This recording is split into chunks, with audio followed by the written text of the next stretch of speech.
Good morning and welcome to Morning Java, brought to you by our friends at GetGo Cafe and Market, where the espresso coffee is made with real espresso beans out of a real Italian espresso machine. We were there over the weekend. We tested it. It actually was real. And it was Italian, I think, too. It spoke Italian. It was real, and in the summer, frozen, iced, whatever you want. Whatever you want. Don't have to be hot. Well, you know what I just saw at GetGo too? Up on the video board when you go and you order your sandwich, the number one most eaten deli meat in America is sliced turkey. Did not know that. I did not either. That was a fact that I got at GetGo, though. How about that? Let's get to a little bit of baseball. The Pirates are out in Arizona. The Pirates have lost their last 7 series in a row. Obviously, if that continues, there's going to be changes. I'm sorry. I don't mean to sound like the cynical whatever here, but I'm looking at Francisco Cervelli, $10.5 million peak value. Josh Harrison, $10 million. Jordy Mercer, who's a pending free agent, $6.75 million. Who's your pick to be traded? Not preference, but you think most likely to go? I mean, I think it even goes beyond those guys because I don't even, like, if you're looking at Jung Ho Gong possibly coming up into the lineup, not even just as ridding the team of financial reasons, you're looking at maybe like a David Freese being in the equation Freese too is a guy because that he's would an have experienced, value. Yep. First and third What base. about in the outfield? What about in the outfield? I mean, yeah.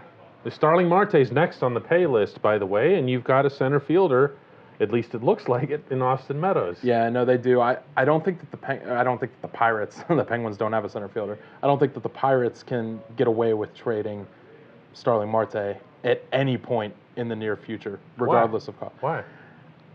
This fan base just feels like at an all-time low of my life right now. Oh, dude, you think they're gonna succumb to the fans? They just traded Kutch and Cole. Forget about it. I don't know, Forget man. about it. I don't know. That would be completely giving up on everything. The front office, they want to maintain the image right now that they still want to compete. And the Pirates early in the season looked like they could compete. So, I don't know. I don't buy it. I do see some of maybe the Jay Hayes or the Cervellis going, though. Specifically now, though, let's look at the highest paid guy, and in my eyes, the most likely to go, because Francisco Cervelli is at all-time peak value, I think, for his career. He is right now, I don't know how many people realize the kind of season he's having. He's the number 1 offensive catcher in the majors. Oh, yeah. He's thrown 10 guys out. He is having the season of his lifetime. And on top of that, they have Elias Diaz. Yeah, they do. And Jacob Stallings. There's still a Stallings in Pittsburgh. No, this is a little joke. They have Elias Diaz. they have Diaz. He makes a lot of money. He is also a fan favorite. It's going to be really tough. Oh, you and your... I know. Listen to the fans. I know. He makes a lot of money. We'll keep it at that. Let's go with that. Francisco Cervelli, at this point, has to be the most tradable player if he's healthy. Yeah, I mean, that's always been a question for him throughout his career, but I mean, right now, what he's done over the course of this season, the fact that he is signed to what most teams would consider to be a pretty good contract. Yeah, for a dominant catcher, why not? For a guy who is performing as he is, catchers around baseball get hurt. And what I think you're going to see is that between now and July 31 of that, of course, being the trade deadline, there's going to be a contender that comes up with a great need at catcher. And when that happens, Cervelli, who, by the way, has been more vocal than most about the front office and ownership, maybe more than people realize, he's the guy. I mean, I think him even more so than Jay Hay.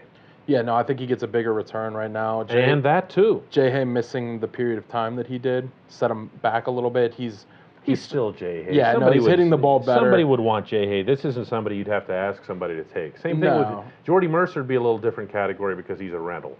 Yeah, I actually thought that early in the season the Dodgers were going to pursue Josh Harrison, and I'm a little bit surprised that they didn't.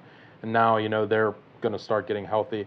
There's going to be teams that emerge that need somebody, and that's the thing. I mean, he could play second, he could play third, he could play the outfield. And the can will have been kicked. The Steelers open up minicamp on Tuesday. That's the non-voluntary version of OTAs, if you will. They look pretty much the same. you and I have spent some time over there. We've seen the Steelers. I would say, what's the one biggest image that you got, or the impression that you got from everything? But it all comes down to one picture, doesn't it? It's Antonio Brown's still good. He still makes great photos. He still catches the ball off of his backside. Tell me about that play. I didn't get to spend as much time over there as Dale has, but in the couple days that I was there, lucky enough to have Antonio Brown and Ben Roethlisberger there, they spend the majority of the day working between the two of them, or with the starters in Ben's case. And Ben lobs the ball up, a little bit underthrown. AB goes out, he's looking for it. Behind him, makes the adjustment, reaches back, pins it off his backside. I mean, the guy. I wasn't there that early. That's when the photos are. What were the players' reaction? Were they doing the usual hooting and hollering and coaches? It's just AB. It was just AB. It was just AB because it's not like going up one-handed and doing the super right hand, flashy right? anything. Yeah, no, left hand. Left hand. Coming off his left side. And he just catches it behind his back. Yeah, and just it was catches it behind from his a back. distance. Yeah, no, it was like a fade route, or whatever you want to call it, fly route. What's awesome about AB is that when he does stuff like that, the younger receivers, not just the receivers, I shouldn't say that, but definitely the younger receivers, the younger players see that. And they know, based on what they've already heard from all their other teammates and coaches, that nobody outworks that guy. I know we make that point a lot. It can't be made often enough. No. For all his quirky, issues that he has and his diva-ness and everything else, it never affects the work ethic. Yeah, no, I feel like that's still a misconception. It's still brought up all the time. I mean, just yesterday I saw photos of him working out with Ocho Cinco down in Florida again. My buddy Theo, shout out Theo down in Florida, AB's photographer buddy. Yeah, he's putting Theo? out. He's putting out. I know who you're talking about. He's the one that's out on the field. Yeah, with the leopard backpack. Yeah, okay. Everybody loves him. Theo Vision. He's a good dude. Theo Vision. He's always down there. He's sharing photos and videos of AB working out all the time with just other guys that have. By the way, Chad Ochocinco, I just want to call him Chad Johnson. Yeah.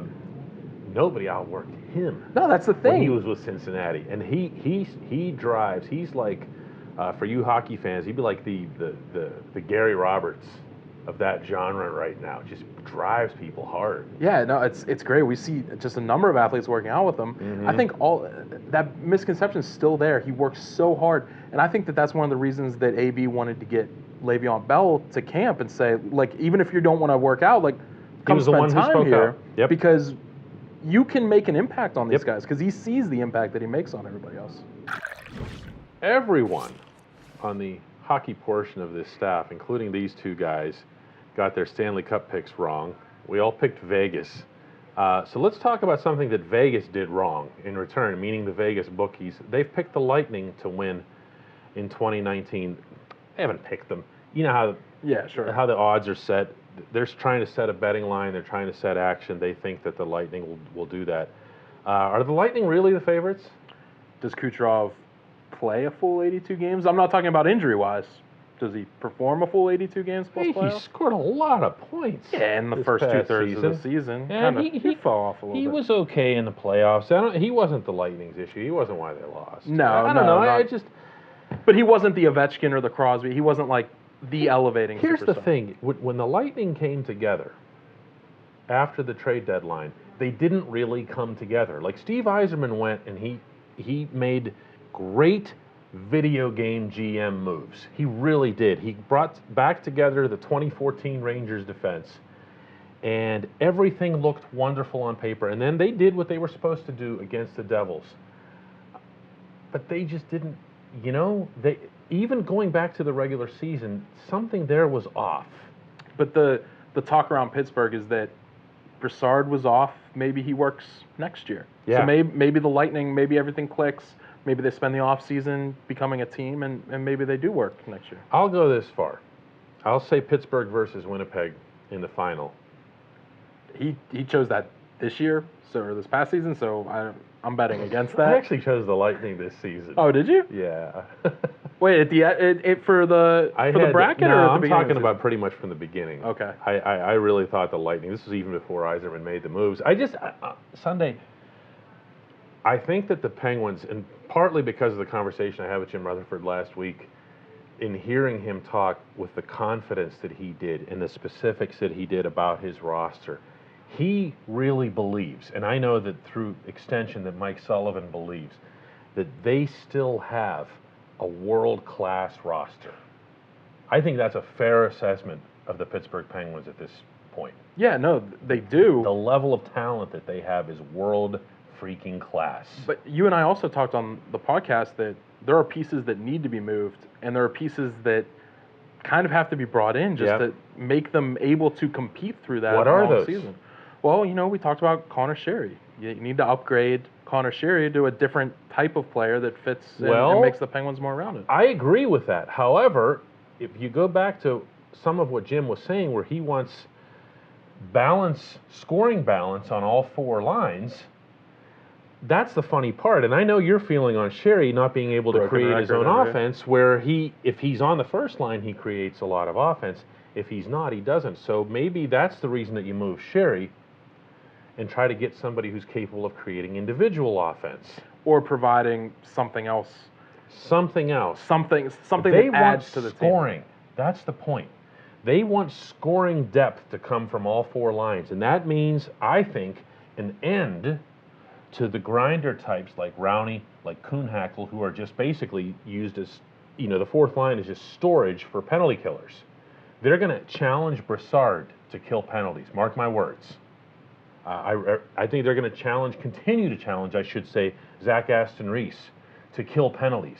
That way you have guys who can kill penalties, but that you don't just have to hide them on the fourth line. Yeah, no, I don't think the Penguins want to have players that they hide on the fourth line, but they also have to have players that add something beyond scoring that can play in that capacity too. They have to have a line that can withstand the punishment and be able to take just the 82 game set and then whatever happens. You just want Sherry gone. That's all you're saying. That's all I see in parentheses. You want Sherry gone. You're tired of seeing him get knocked over. And hey, listen, Connor Sherry has made a couple of my best hitting pictures over the last couple of years. I believe it was him on Tom Wilson 2 seasons ago in the playoffs.